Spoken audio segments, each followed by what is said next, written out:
Hi, Carmelo. How are you doing? I'm doing good, thanks. Good to see you. Yeah, thanks for joining us tonight. Sure. So we'll wait a couple minutes for some more people to join in. Yeah. Are you actually at the office? That's just the background. No, it's just a virtual background. Oh, nice. That's a Looks good one. very realistic though. Okay. How's the weather out in Minnesota? I'd say it's warming up. We're I think 15 today, so Okay, that's pretty it's been similar to. below it's been below zero for the last couple of weeks. Has it So really? 15 feels actually pretty nice. Wow. Yeah, I guess we can't complain too much then. That's Yeah, cool. how are you guys doing up there? A lot of snow? We probably got around 10 inches or something like that right now on the ground. So nothing too crazy. But wow, that's cold. Yeah.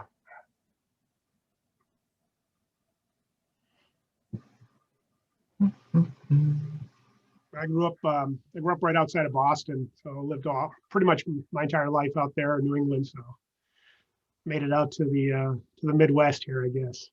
Right. Yeah, Boston gets hit pretty hard too. So Yeah, get a lot of snow, a lot more snow than we do here in Minnesota, but it's the cold is what's very, very different. The deep gotcha. freeze. So you think in Minnesota it's less snow but colder? Yes, Wow, interesting. I did not know that. you get those nor'easters coming in off the ocean and just pounding Boston and central Mass with snow. It's unheard of. It's hard just to get 2 feet of snow in a couple of days is not unheard of. So up here we'll get some snowstorms, but nothing like that. Nothing like that. But we also get the below zero stuff. So here. I'm originally from Florida, so every time it snows, I'm amazed. Like if it's going to be cold, it might as well snow. But I know that shut down a lot of stuff up here in recent days. So not a lot of people share that perspective. Mm-hmm.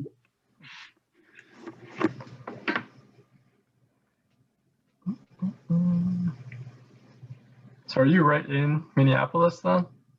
Our offices are in Minneapolis. Yep. Gotcha. Pretty much right on the border of St. Paul, Minneapolis, the Twin Cities. So not too far from the capital. Nice. Very nice.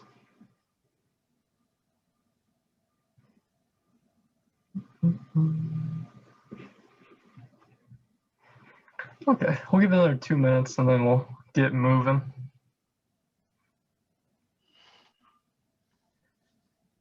Do you have an estimate of how long your presentation is? A couple hours. Okay. No kidding. No, I have about 20 slides, but I can tailor it to whatever we want. I figure it's going to be a very sort of informal, casual presentation and conversation. So whatever you tell me, you want 15 minutes, you want 20 minutes, 30 minutes. Yeah, I would say somewhere around 30, 35 or something like that. Yeah. We'll see if we go that far. Yeah. Sounds good. Yeah, whatever you got, but Good. yeah, keeping it informal and conversation like would definitely be the best.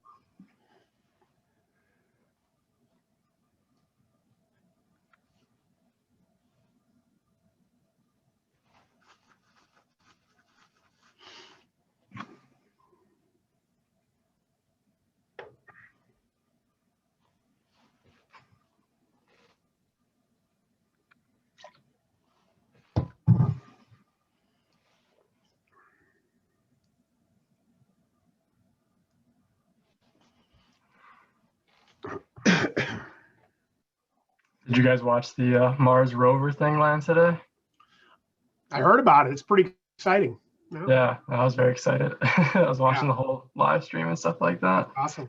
Got my NASA shirt going. Your shirt's in theme. Heck yeah. It's funny when I was, I think in fourth, fifth grade, had science fairs. I always did it on Mars, and whether or not there was life on Mars. So I'm just waiting for the day when they confirm it. So I hope. Yeah, it'll be interesting Pretty exciting stuff. for sure.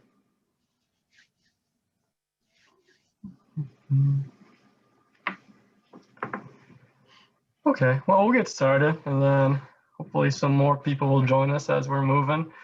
So, hi everybody. For those who don't know me, my name is Jake Grocka. I'm the chair this year for ASDA District 2's Advocacy and Organized Dentistry Committee. Today, we're honored to have Carmelo Cinquenonce with us from the Minnesota Dental Association. He's their executive director. So Carmelo was appointed the executive director for the Minnesota Dental Association in April of 2012. As executive director, he's responsible for the day-to-day management of the organization. And prior to joining the MDA, Carmelo served as chief executive officer for the South Carolina Pharmacy Association from 2006 to 2012. Carmelo also served as executive vice president and led lobbyists for the Massachusetts Pharmacists Association from 1997 to 2006. Carmelo holds a BA in corporate communications from Framingham State University and an MBA from the University of Massachusetts, Boston College of Management. In his career of over 23 years as an association executive, Carmelo served as treasurer and an officer for the National Alliance of State Pharmacy Associations and as a board member for the Alliance for Patient Medication Safety, a certified patient safety organization. Carmelo also served on the board of directors for Well Vista, an organization dedicated to providing healthcare services to the working poor. Carmelo is an active member of the American Society of Association Executives and the Association's North. He currently serves as vice president of the America's Dentists Care Foundation. And as president in past employment, Carmelo has and continues to serve on numerous committees and coalitions with state agencies and related stakeholder organizations. So please join me in welcoming Carmelo. Thank you, Jacob.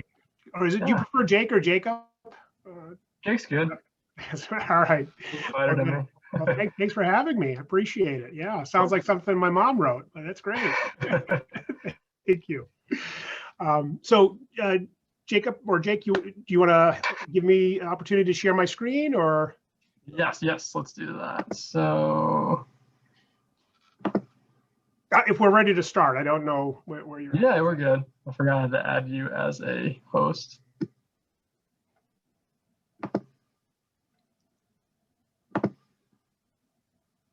Okay, you should be all set to be able to share.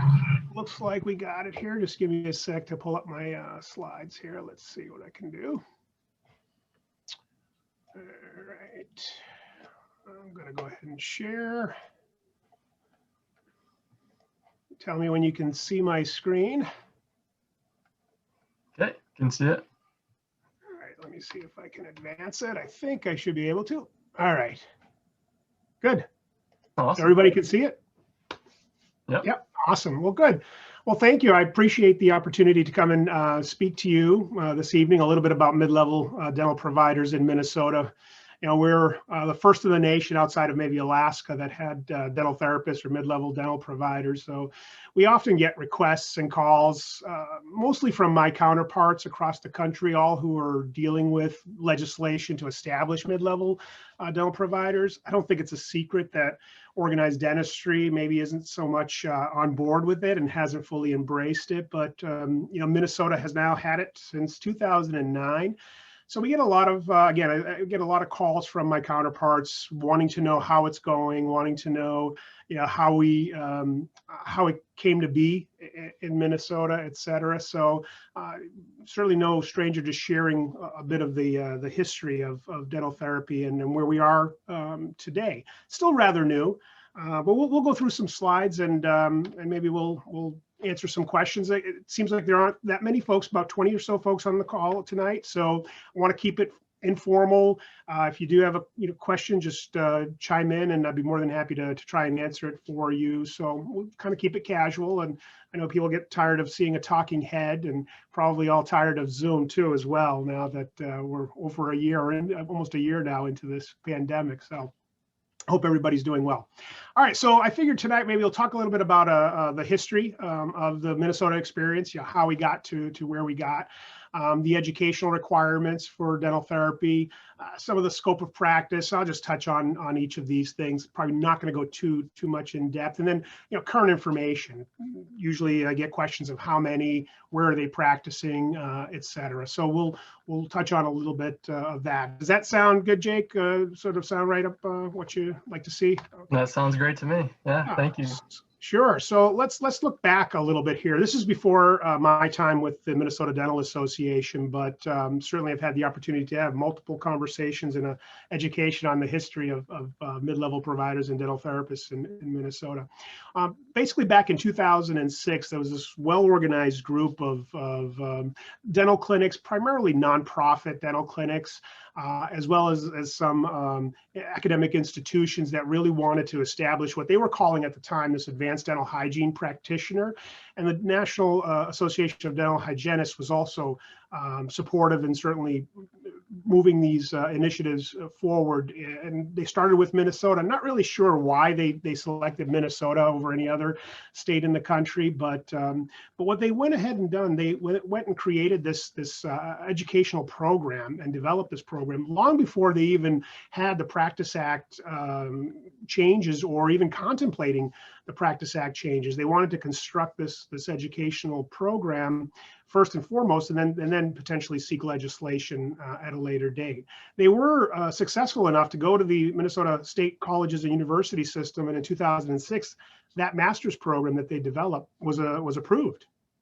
As you can imagine, there were a lot of concern from many of the dentists in Minnesota, and primarily the concerns revolved around what the academic program meant for them, or what they felt it meant, and what it would ultimately lead to, or potentially lead to. And so, if you can see right here, the graduates of the program, according to the academic structure and curriculum, would have allowed them to diagnose oral conditions, perform restorative procedures, extract primary and permanent teeth, and then there was a whole host of other things that ultimately would allow this individual to do. And it was all without the supervising dentist on the premises, and that really concerned a lot of my members at the time. Not to interrupt you, Carmelo, but yeah, we're still seeing the first slide right now. Oh, I'm sorry. You're still seeing the first slide. Okay. Yeah. There we go. I'm pushing Okay. on. I have two screens going, so I apologize. No worries. Thank you. How's that? Let's see. Looks good. You're there. Okay, good. I apologize. I'm advancing I got two separate screens going. So, okay. So this was what they had originally done with regards to the curriculum, and got it approved. And there was a lot of concern, of course, from many of the folks in the dental community, for obvious reasons at the time, not knowing what this was all about and what would it mean for the practice of dentistry in Minnesota. And in all honesty, I mean, obviously, there's always a bit of feeling of a threatening nature to a new practitioner that might have the same scope, or certainly some of the same scope that you have as a dentist.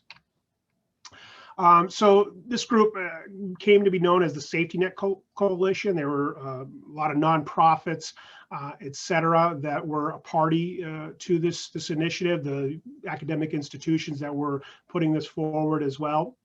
In 2007, they now really began to get some legislative support. They wanted to now move forward to modify the Practice Act, essentially codifying the ADHP, the Advanced Dental Hygiene Practitioner, and put that into law, allowing them to effectively practice to the full scope as they had envisioned it in their academic curriculum. So in 2008, they filed a bill, again, to codify the ADHP.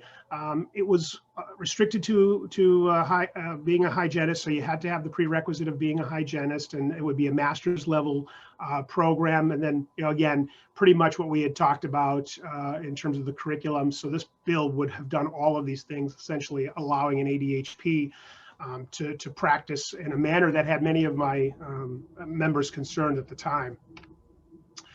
I skipped ahead one too many. So there was some other concerns too with regards to the way the bill was structured. The ADHP program, the educational program, was not going to seek accreditation from CODA as all other dental programs seek and obtain, but they were going to get this accreditation from the American Dental Hygienists Association, and that had some many of our folks concerned as well. We talked about the clinical requirements or the examination requirements were basically non-existent. They would simply be ready to practice simply by completing the educational program. Again, further concerns not only of our members but also of the Board of Dentistry at the time. We embarked, we meaning certainly my predecessor and the dental community prior to my coming here to Minnesota, embarked on a campaign to defeat this legislation for the obvious reasons that I stated. They had a call campaign, calling legislators, having conversations with legislators. Ultimately, the bill was defeated. Many of the legislators really got cold feet, particularly when they heard from their personal dentist about this particular initiative.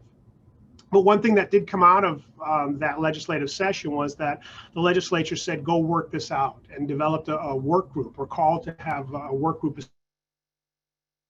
established to see if they can get to a consensus on what a mid-level provider might look like going forward. They were, I think, still supportive. The legislators were still supportive of it, but certainly were wanting to address the growing concern from the dental community, and so they established this this work group, again, looking to establish the mid-level provider. We were involved at the time, but unfortunately at the time there was no consensus that was achieved. Just couldn't come to terms. They were too far apart in that process. Some of my contacts here and colleagues here would say that the Safety Net Coalition, the proponents of the ADHP, presented the findings of the work group as if there was consensus, and that certainly concerned a lot of folks. So let's fast forward a little bit into 2009. MDA, Minnesota Dental Association, is not supportive of the ADHP. Simultaneously now, in 2009, the University of Minnesota, our School of Dentistry here in Minnesota, drafts its own bill to establish a dental therapist. And now you also had the Safety Net Coalition, who went ahead with its legislative proposals despite the lack of consensus. So now you had these two competing bills. You had one bill that had all the core tenets of what the Safety Net Coalition wanted, real broad authority and scope, and also you had the University of Minnesota, which had some core tenets in it that the MDA could endorse. And the MDA got a lot of flack for even endorsing the University of Minnesota's proposal. Many of our members at the time were very much vocal opponents and were irate and maybe disappointed, upset, angry at the MDA for taking this position of supporting the dental therapist bill as the University of Minnesota had proposed. And I think, thinking of life in a dental association or in an association, sometimes you have to be a party to the movement, to the initiative, and try to craft it in your favor, so as not to get something ultimately that is going to be much more concerning to your members and to the profession as a whole. And I think that's where the MDA felt. They felt that the train was leaving the station on mid-level providers in Minnesota, with all the legislative support, the work group that had been established by legislative directive, and now you had the University of Minnesota, who was attempting to advance its own dental therapist bill. So the MDA embarked on a PR campaign, one of this bill over that bill type of initiative, and they ran a very successful campaign. I mean, they spent a lot of money to try and garner support from the general public in support of their bill, the dental therapist bill from the U of M, and in opposition to the Safety Net Coalition's bill that would have been a much more broad piece of legislation. I think the Safety Net Coalition at that time and the proponents of their bill, of that bill, I think saw the writing on the wall that the MDA and the School of Dentistry was gaining more and more support to advance its bill, and felt that it was time for them to negotiate. And so negotiations occurred where they reached out to the U of M and to the MDA and said, okay, let's talk, let's see if we can come to terms on a particular bill. A consensus was reached, and in 2009, dental therapists were established in Minnesota. It was a pretty ugly campaign too. It's as you can imagine, they had television ads, radio ads, newspaper ads, etc., all with this message of that bill was bad, etc. I think they called it the "uh-oh" campaign. Something like the last thing you want to hear when you're receiving dental care is "uh-oh." Right? So that was really, it resonated with a lot of folks. It was a pretty interesting campaign. They actually hired a media outfit, a PR outfit to help them craft that message. Apparently it worked. So when you say the safety net coalition, what safety net are they alluding to? Like, where was the lack of care that they're trying to, like, was it in rural areas in Minnesota or all widespread? All of the above. So I think one of the things that, and this sort of is all couched in access to care and particularly the underserved and public assistance patients. So if we step back for just a moment, Medicaid here in Minnesota is poorly funded. We have an adult dental benefit. We also have a pediatric dental benefit, but we have one of the lowest reimbursements in the country. And private practice dentists, for one reason or another, well, primarily because of the low reimbursement, do not participate in Medicaid, do not serve the Medicaid population at the same rates as these safety net coalitions, or as they self-define themselves as safety net coalitions. They're nonprofits who get potentially foundation grants, all to deliver dental care. So they call themselves a safety net for the underserved, where the underserved currently, in their minds, don't have access to dental care because the private practice dental framework is not accepting these patients. Does that answer your question, Jacob? Yeah, no, it does. Thank you. Yeah, so they were big proponents of, we need to find mid-level providers. We need to find alternative means of delivering oral health care so that these patients do not fall through the cracks and can get seen, right? So is this a more cost-effective, a much more progressive means of delivering oral health care to those who need it desperately? And they're still around today, the Safety Net Coalition, and we can certainly talk a little bit about what they do today. But so the law passed in 2009, and initially you had two programs that were competing. You had the University of Minnesota School of Dentistry. They had their dental therapy program. Initially, their program was not a master's level program. It was leading to a bachelor's degree. And what it did was it limited an individual from pursuing this advanced certification, which we'll talk about it in a second. But their program was simply a bachelor's degree program, no prerequisite of being a dental hygienist. Whereas the Metropolitan State University, which was one of the participants in that ADHP initiative that developed the curriculum back in 2006, they went ahead with their master's program and required all of their students to be licensed dental hygienists, and still do to this day, still require them to be dental hygienists. I think in 2016, it was 2016, the University of Minnesota, I think, realized that their program, as they were graduating dental therapists and bringing them to market, as competing with the Metropolitan State University program, bringing their dental therapists to market, they were at a disadvantage because, one, they weren't dental hygienists for the most part, nor were they able to pursue this higher level of practice called certified advanced dental therapists. And so many of their graduates were not maybe getting placed in employment as readily as the Metropolitan State University individuals were. So you think about it from a practice perspective. If I'm going to hire and try to integrate a dental therapist into my practice, I think it would behoove me to hire someone who's dual degreed, who I could maybe use 50% of the time doing dental hygiene services and the other 50% of the time doing dental therapy services, or some sort of mixture of that.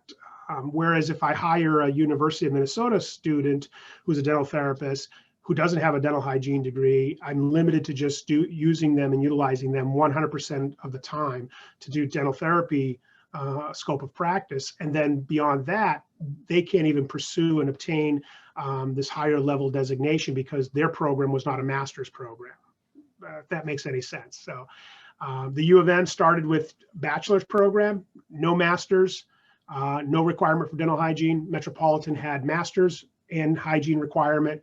Their graduates were able to be more readily employable, as well as then obtain that higher designation. But in 2016, the University of Minnesota, I think, realized that they had to evolve their program, and so they did, where they require a degree in dental hygiene, and also now it's a master's level program. And actually, they have a dual degree program where you can simultaneously obtain your dental hygiene degree and your master in dental therapy degree. So they've come around to doing that. We just heard last month that another university or system in Minnesota, the Minnesota State University in Mankato, is going to open up a new dental therapy program as well. And that's going to start receiving its first cohort in the fall of 2021. And their program is very much similar to the Metropolitan State University program. Now, they're all state programs, yet, to some extent they do compete. Right, so they're not private institutions; they're all public institutions, and it's kind of interesting that they would have competed even back then in 2009 when the dental therapists came into to being. The University of Minnesota has about 10 or 11 or so in its cohort each year. Metropolitan has about 6 or 7. And Minnesota State University has, I think they're planning to bring in about 10 students in their first semester. So not a large number of individuals that are going through the program, but clearly now this will add an additional 10 with Minnesota State University coming on board in the fall. Just to confirm though, this doesn't apply retroactively, correct? So it's not in legislation that to be a dental therapist, you must also be a dental hygienist. This is just now to graduate these certain programs. Correct. Yeah, okay. That's correct. You do not have to be a dental hygienist. And in fact, there are dental therapists out there today in practice who are not dental hygienists. And so it's not retroactive. But anyone who's going into one of these programs is going to be a dental hygienist now going forward. And the university was actually University of Minnesota was contemplating whether they would provide a sort of a non-traditional means of becoming a dental hygienist, and then also providing that master's level education so that those that had completed the program prior to 2016 could at least practice at a higher level today and more effectively compete. To date, they have not created that sort of opportunity for those postgraduates.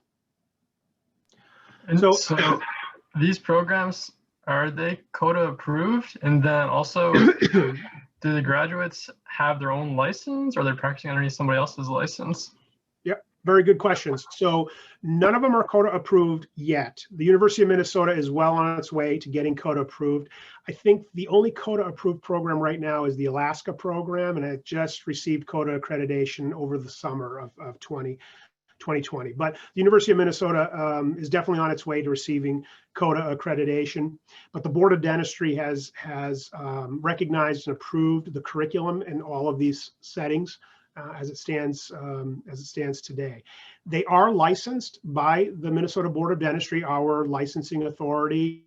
So they have to apply. They have to sit for the CDCA dental therapy exam. They have to sit for the jurisprudence exam, et cetera. And then they'll have a license with the Minnesota Board of Dentistry. Now, they are working under what we call a collaborative management agreement, that's CMA, that you have to have a supervising dentist sign that CMA, and that dentist can only have 5 dental therapists under his or her purview or under his or her supervision. So one dentist cannot have more than 5 CMAs executed. So does that answer your question? So they have to work with a dentist at all times under these CMAs. So they have to be in the same office, or can they have their own practice or office? No, they don't have to have their own. They don't have to be in the same office, but we'll get there in a second. Okay. They're not independent practitioners. I think that was part of the CMA requirement that the University of Minnesota put forward in its legislation, which was one of the enticing, if you will, pieces that our members preferred over the other. So everyone graduates as a dental therapist. They're all dental therapists. They're all licensed with the Board of Dentistry. But the statute is written in such a way that you can have a slightly expanded scope of practice and diminished level of supervision if you are an advanced dental therapist and you seek this certification. And we'll talk a little bit about that. Here, actually, right here. So you can pursue ADT status, Advanced Dental Therapy Certification status, but you have to be a licensed dental therapist, which all the graduates are, of course, having passed the proper exams. You have to have worked 2,000 hours of practice as a dental therapist, graduated from that master's level program. Remember now, there were some that graduated with the U of M's program way back when that are not part of that master's level education. And then there's an additional examination that the Board of Dentistry provides that will ascertain a certain level of competency. And then this individual can be identified as a advanced dental therapist. And there's about, we'll get to these numbers, but there's about 65 or 70 or so that are advanced dental therapists certified. And we have about 113 total licenses in the state. So that gives you an idea of how many have obtained this certification. You don't have to. If you don't want to, you don't have to. But most of them, if you do meet this criteria, I don't think there'd be any reason why you wouldn't want to pursue this higher level of certification.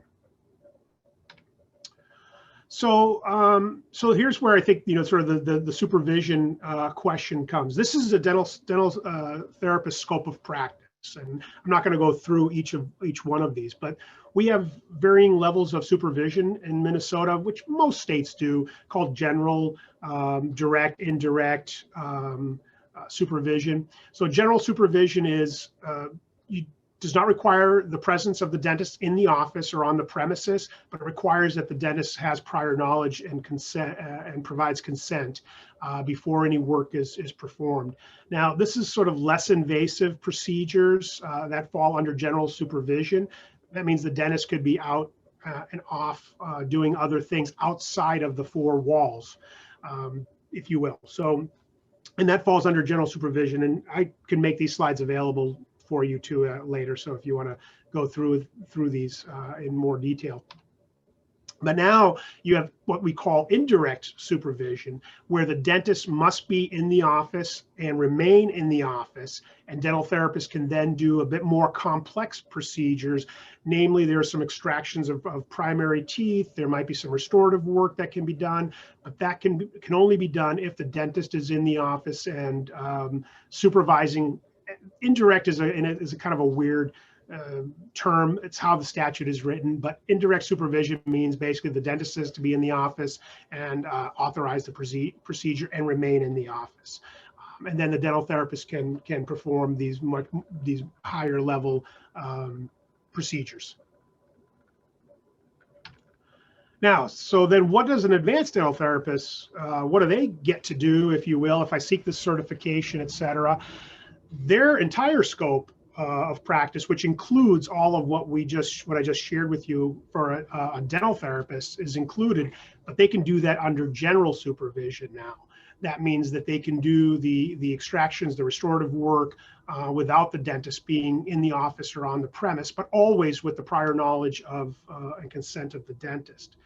Now, let me add that the dentist always has to be the authority to sign off on that CMA, that collaborative management agreement.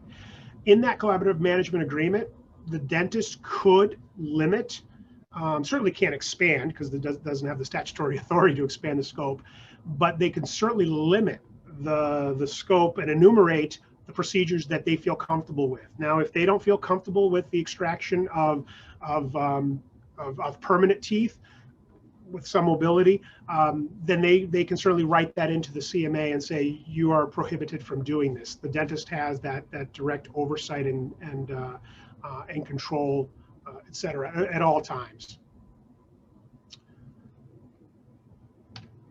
So what do we have today?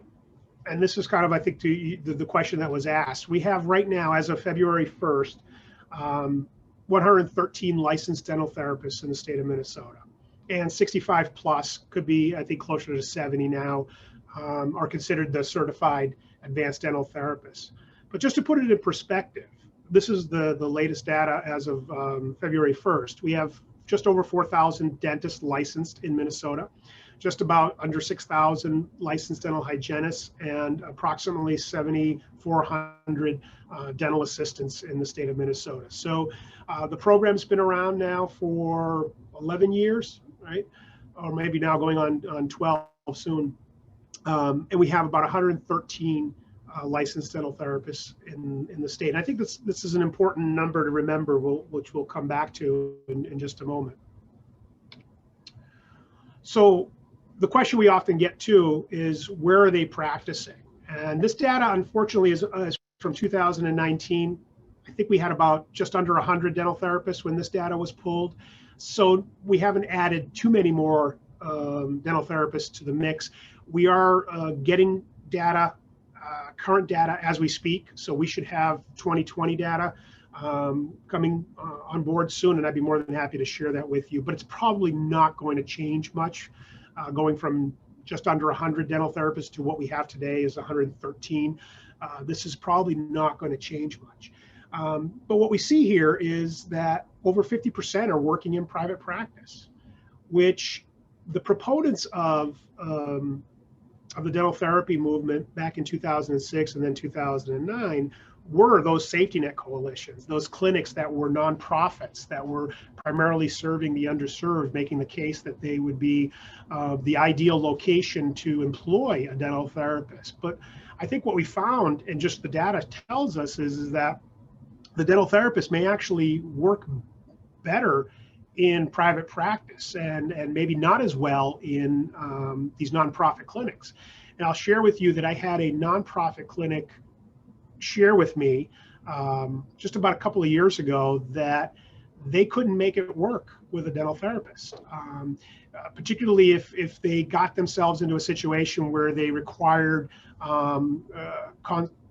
to consult with a dentist, and that dentist was off doing something else, maybe even within the building.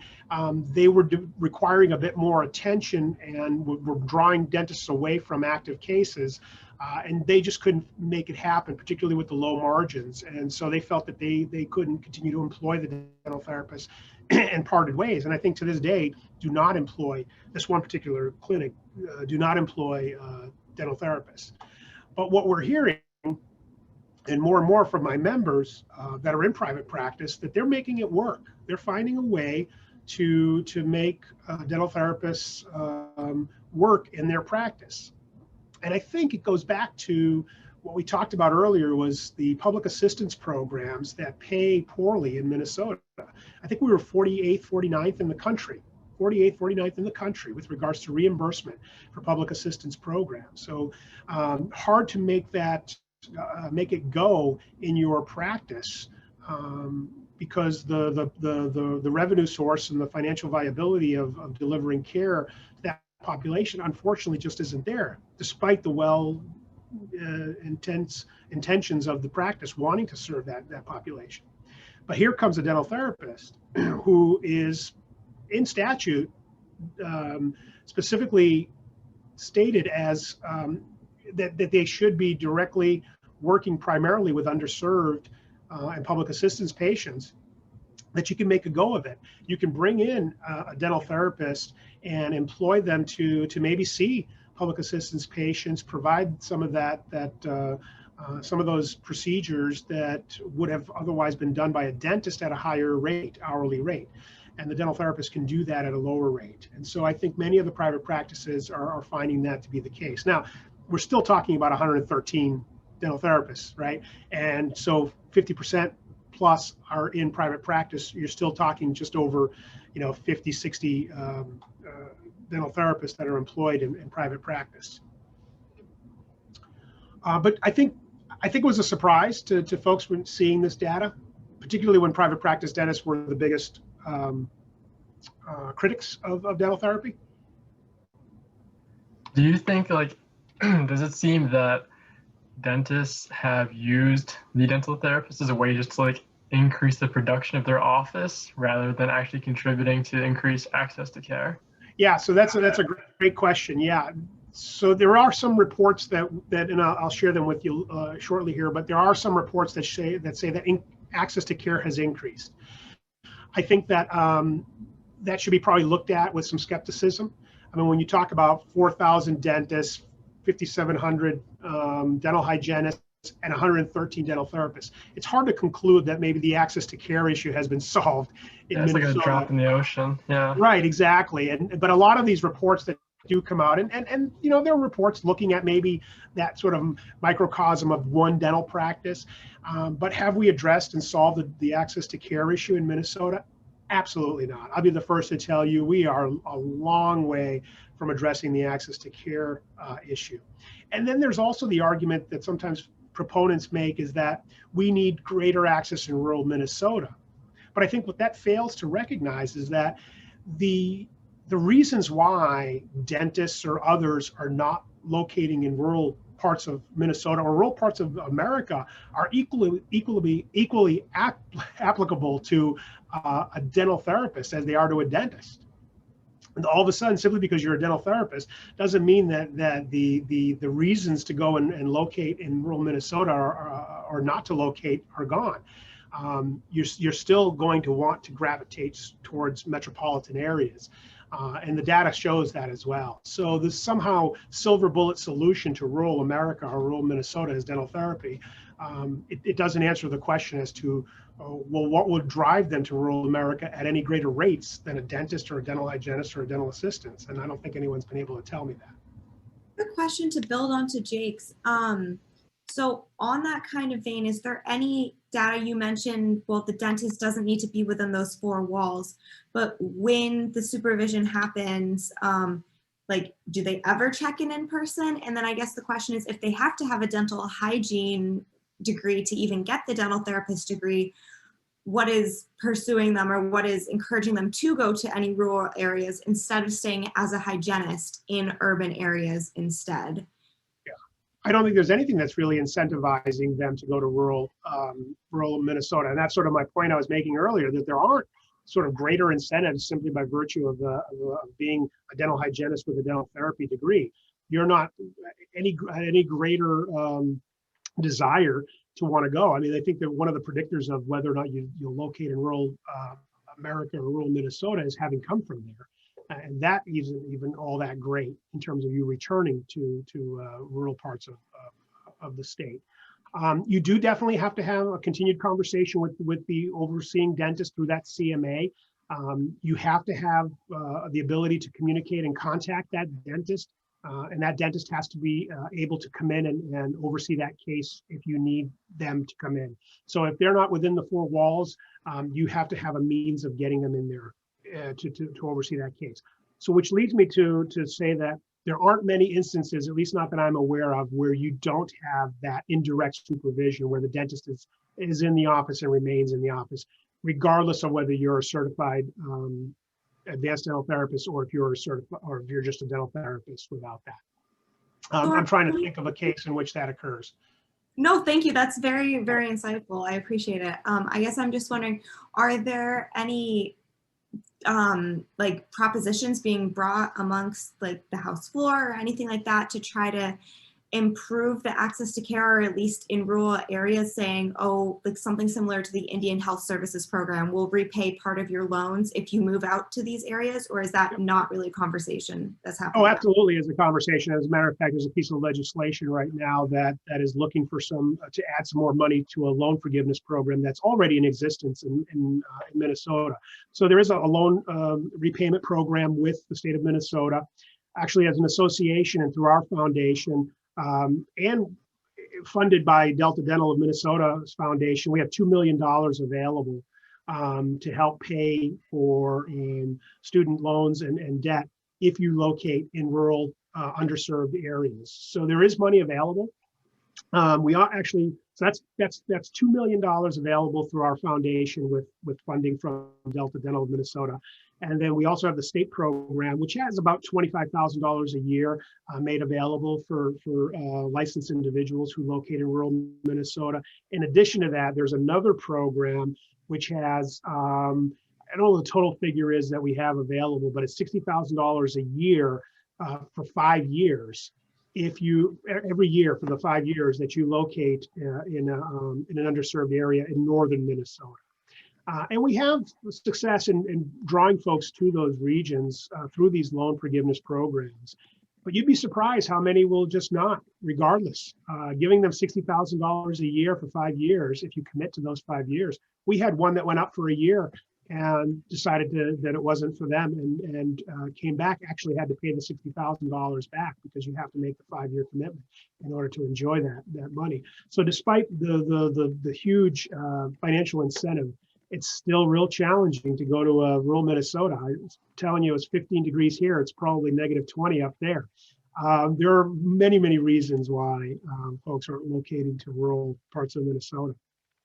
You know, just anecdotally speaking with the students here at the U of M, and I asked them the question, and oftentimes it isn't so much that they don't have the desire, but maybe a spouse or a partner that doesn't have the job opportunities in greater Minnesota. Certainly as a dentist, you might be able to find employment by virtue of owning a practice or working for a practice. But then the spouse finds themselves in an economy, in a local economy that they can't find employment in whatever their specialty is, right? Non-dentist related.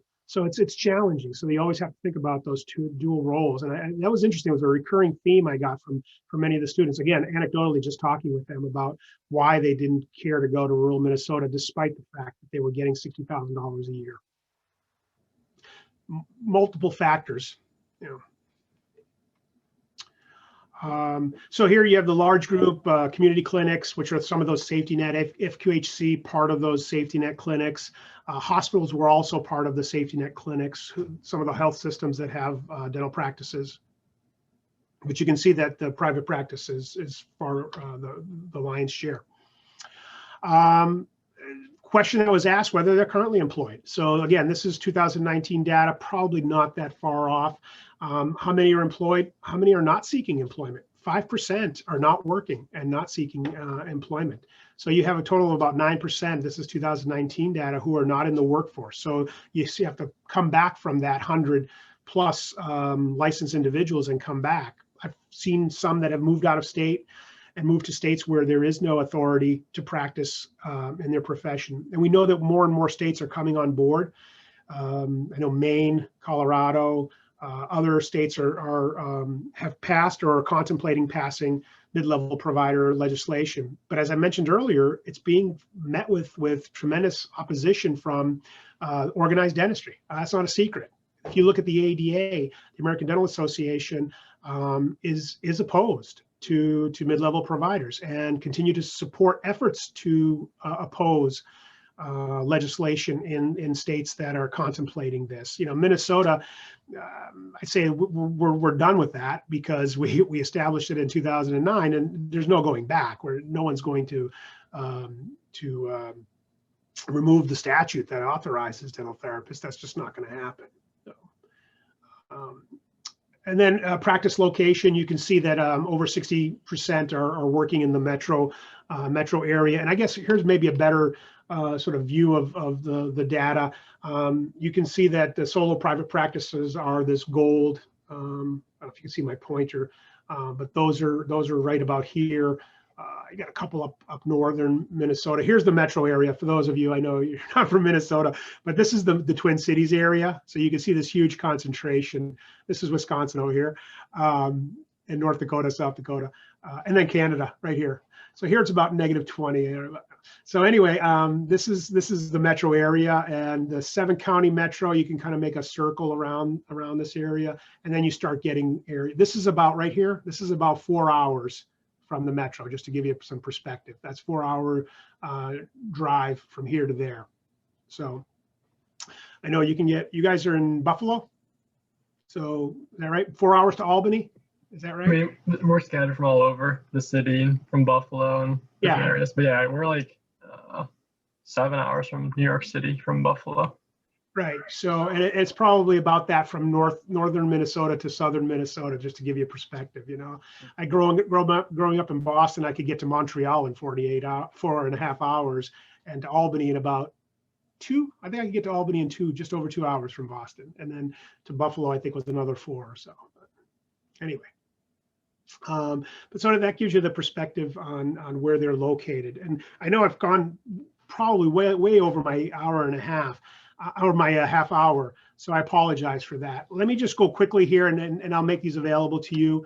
You talked about reports. This report just came out in August of 2020, and that's from the Center for Health Workforce Studies, actually at Albany School of Public Health.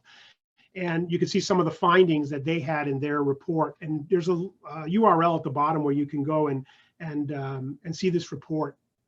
But they claim that the number of daily patient visits from the dentist went up from 11 to 14. Gross revenue went up by almost $600. This is daily. Number of daily procedures went from 22 to 26. And then for the dental therapist, number of daily patient visits went from 14 to 19, and so forth and so on.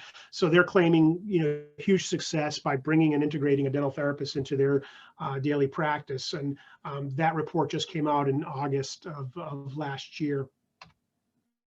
Pew is a big proponent of this. They're behind a lot of the state initiatives to establish mid-level providers. They have a wealth of information on their website in terms of reports that they've done. They call this the dental campaign. And actually down here, you scroll down, there's probably 10 or 15 different news articles and reports related to dental therapy and the successes of dental therapy. This is another report from 2017, the Wilder Foundation. This is Delta Dental of Minnesota commissioned this report. Again, in 17, not that many dental therapists still, but they also highlight successes of the dental therapy program here in Minnesota.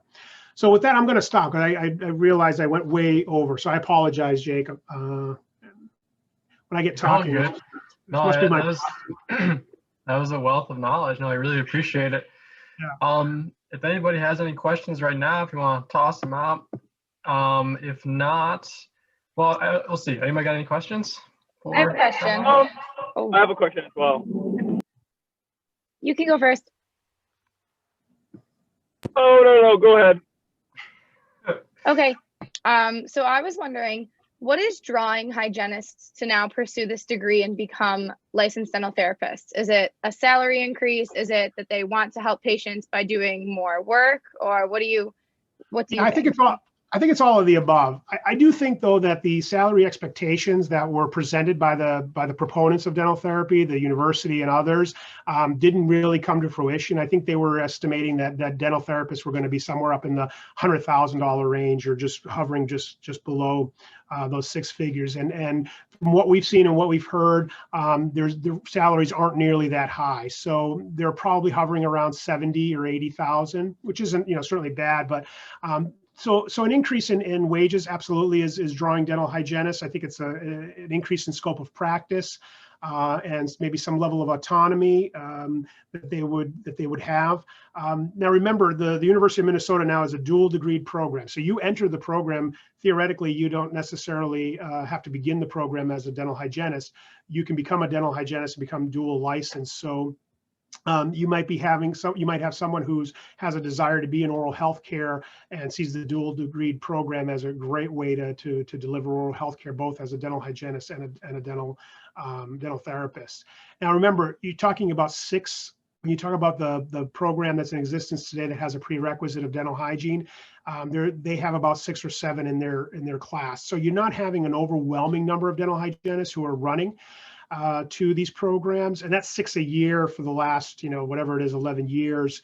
And I don't know how many have successfully completed the program and graduated them out of that cohort. So I don't know if that answers your question, but it's all of the above. Yeah. Thank you. Sure. Adam?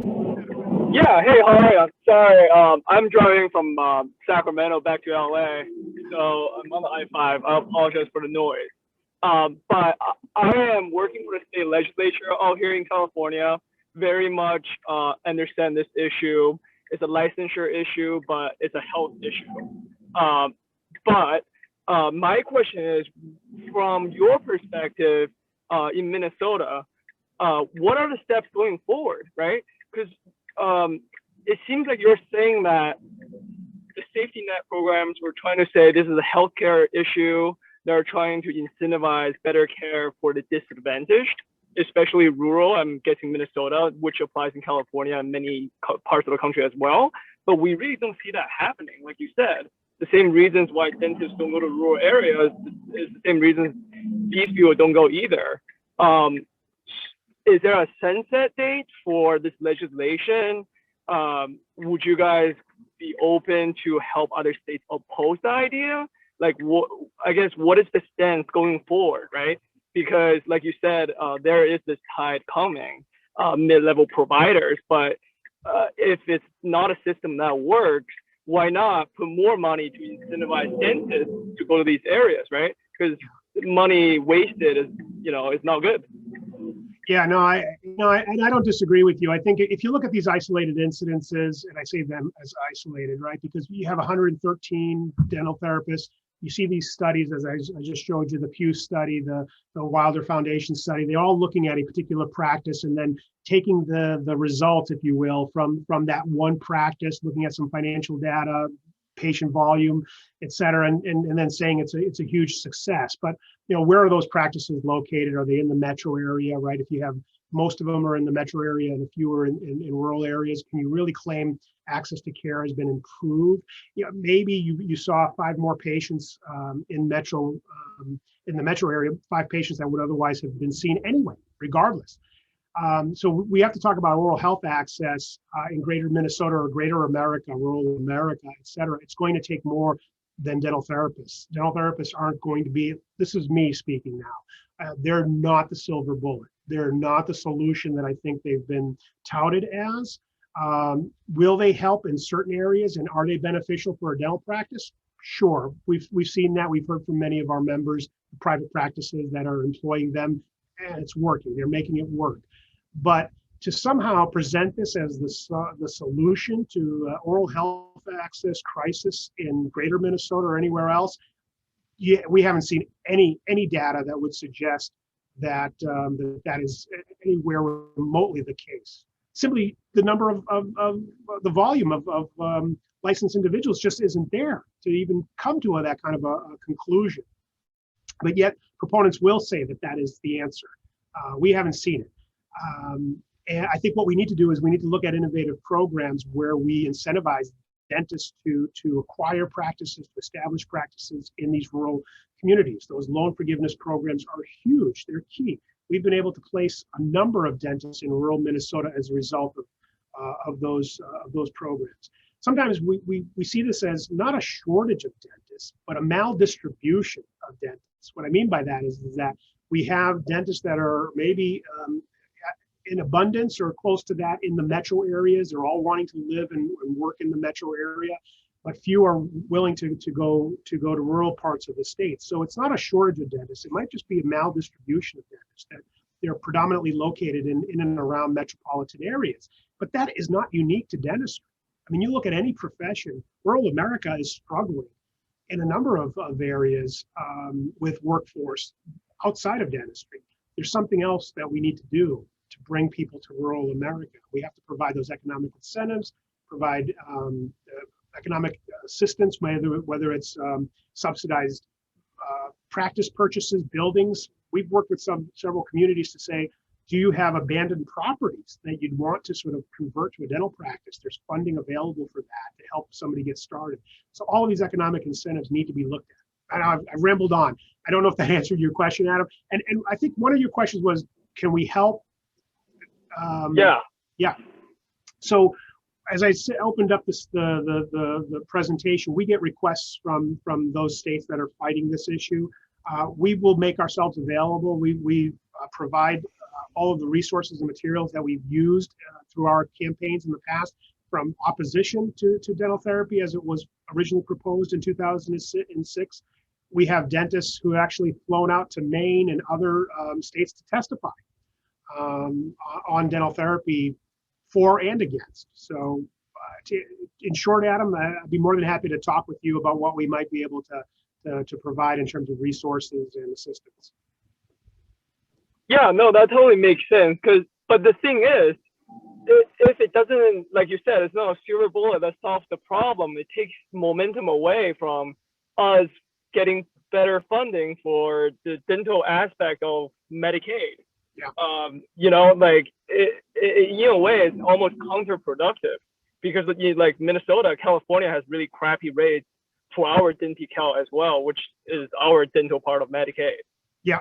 Yeah. So, yeah, no, you're right. It does divert attention and resources away. You know, when you talk about Pew being a proponent of it, the ADA fighting Pew, the amount of money that has been spent just on the debate on mid-level providers could have been redirected certainly to more productive and real-world solutions to oral health access that I think would have ultimately served the patient population the best. And that's ultimately at the end of the day what we're talking about here. We're not talking about dentists. We're not talking about safety net clinics or providers in general. We're talking about patients and giving them the proper access to oral health benefits that they should receive. Hi, so I also actually had a question in regards to kind of like more innovative ideas. Has everything you kind of talked about is once somebody's already a dentist, trying to incentivize them to come to a rural area. Has there been any attempt at educating people from rural areas, even when they're, say, in high school, to try and get them interested in the track, because people are more likely to go back home if they're from a rural area? Yep, the University of Minnesota actually has, I think it's called MinCrop, where they're looking at rural aspects of parts of Minnesota and attempting to recruit from those areas. So high school aged or individuals, or certainly individuals who live in rural Minnesota. And they have designated certain enrollment slots for rural students coming in from those parts of the state, with the idea and the hopes that that's going to be a real indicator of whether or not they're going to go back to those rural areas. So they've done a tremendous job of recruiting individuals from rural Minnesota.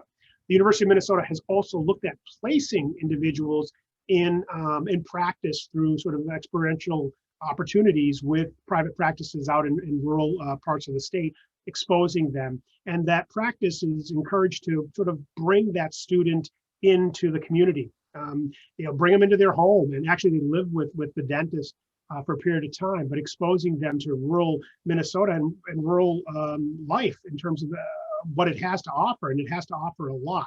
So there's some innovative programs that the University of Minnesota is working on, and I think they've been somewhat successful with it, but there's no guarantee that recruiting an individual from there that they will return. But I think that's a great innovative way of trying to bring dentists into rural parts.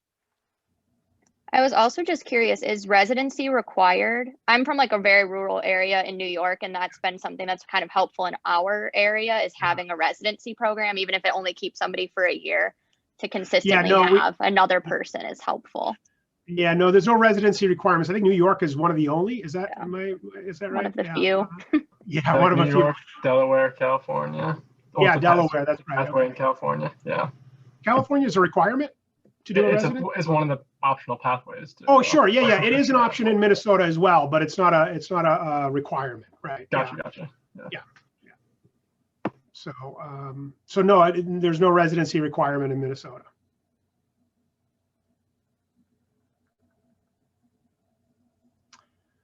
So, any other questions after the fact, just feel free to email me.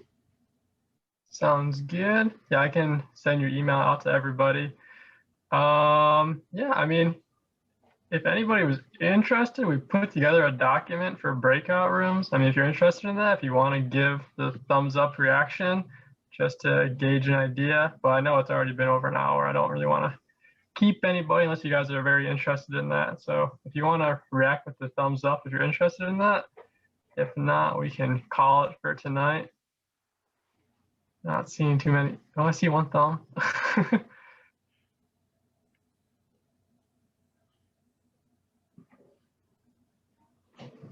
Okay, well, I mean, if you guys, that looks like it was just the guys from Buffalo, so we can talk about it in person at school too. So, yeah, well, I don't want to keep the rest of you guys because I know it's already been a good presentation, and it was great hearing from Carmelo and hearing so much insight from, direct source. So we really appreciate you joining us tonight, Carmelo, and definitely a wealth of knowledge. Well, it's my pleasure. Thank you for having me. Appreciate it. Yeah, definitely. So yeah, look forward to talking to you again. Hopefully, hearing how stuff goes in the future, getting an update or something like that. Sounds good. Thank you, guys. Awesome. Have a good night. Thank you, you too. Thank you, everybody, for joining.